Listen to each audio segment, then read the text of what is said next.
official test of the PAPR machine.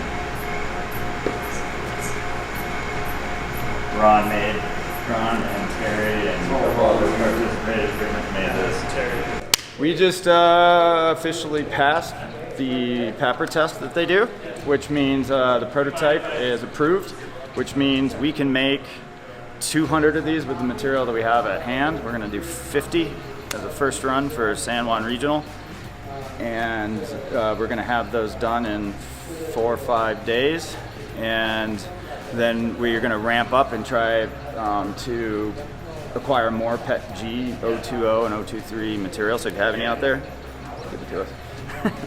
And we can make hundreds and hundreds of these.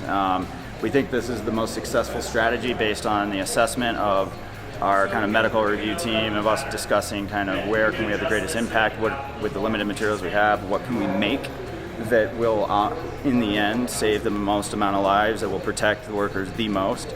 And when organizations are asking for like full face shields, which we're rolling out right now, we have production line in place. Those are going to hospitals tonight, and we're going to be making more.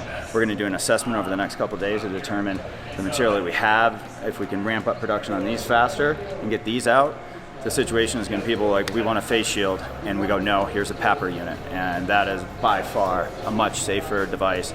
It is a pump system. It's pumped a fan, and so it's positive airflow. You got to have that on your belt, and it's pulling the air in through a 0.3 micron filter, which is the 3M one required to filter out the virus, and so it's pulling the air through that and then pushing it through, creating a positive airflow, so the hood around you, even if you contaminate down here, it's pushing it out, and everything else just has to seal to a certain point. So I think we did it, and which means we can share this design.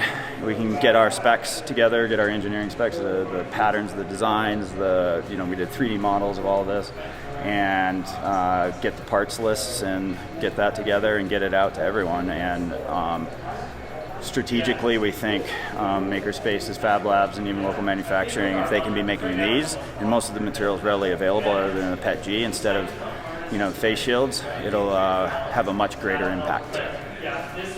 And that's what it's all about. When I told you guys that we're doomed, that I need you to reinvent this wheel and reverse engineer it And in 10 days. and give me 50 in 10 days, and you said, oh shit, but then you started the clock, I will take that with me to my grave. That was amazing. That you guys just said, okay, and did it. And now we've got it, right? Now we've got a design that we think is going to work, and let's hit the go button.